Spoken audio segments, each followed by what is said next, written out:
సర్దార్ కాసు వెంగళరెడ్డి గారి యొక్క 45వ వర్ధంతి సందర్భంగా ఆయన విగ్రహానికి పూలమాలలు వేసి ఈరోజు ఘనమైన నివాళులు అర్పించే కార్యక్రమం చేస్తున్నాం. ముఖ్యంగా ఈ నర్సరావుపేట నియోజకవర్గానికి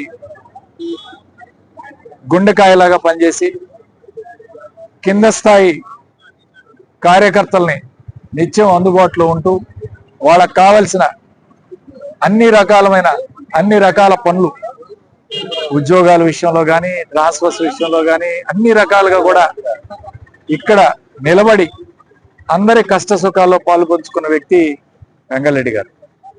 ఈరోజు ఆయన జీడీసీసీ బ్యాంక్ చైర్మన్గా, జిల్లా పరిషత్ చైర్మన్గా, శాసన మండలి సభ్యునిగా అనేక పదవులు అలంకరించి గుంటూరు జిల్లా, ఉమ్మడి గుంటూరు జిల్లాకి మరి ఎంతో పేరు ప్రఖ్యాతలు తీసుకొచ్చిన వ్యక్తి. ఆయనకి ఈరోజు ఘనమైన నివాళులు అర్పించడం చాలా సంతోషకరమైన విషయం.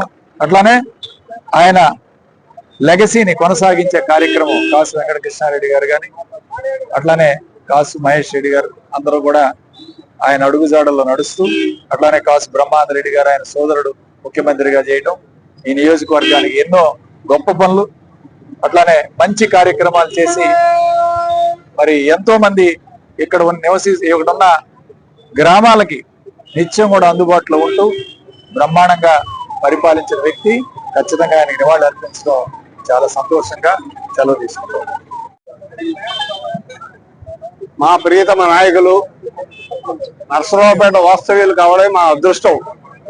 నర్సరావుపేటకు పరిమితం కాకుండా భారతదేశ వ్యాప్తంగా కూడా వాళ్ళ సోదరుడిని ముఖ్యమంత్రి చేయడం కాకుండా అఖిల భారత జాతీయ కాంగ్రెస్ అధ్యక్షుడిగా చేయడం, ముఖ్యమంత్రిగా ఉన్నటువంటి కాలంలో ఈ రోజు మనం అందరం తెల్లన్నం తింటున్నాం అంటే కాసు బ్రహ్మానందరెడ్డి గారి దయ అనేది మనం మర్చిపోకూడదు. అలాగే ఈ భారతదేశంలో మొట్టమొదట పేదవాడికి ఇల్లు ఉండాలని హట్టింగ్ ప్రోగ్రాం అని పెట్టి తూబాడుతూ మా బస్కాపురంలో మొట్టమొదటి గుడిసెలకి 250 రూపాయలు తాటాకులు భూములు ఇచ్చినటువంటి ఘనత ఈ భారతదేశంలో కాసు బ్రహ్మానందరెడ్డి గారు మాత్రమే చేశారు అనేది మీ అందరికీ సుస్పష్టంగా తెలియాలి.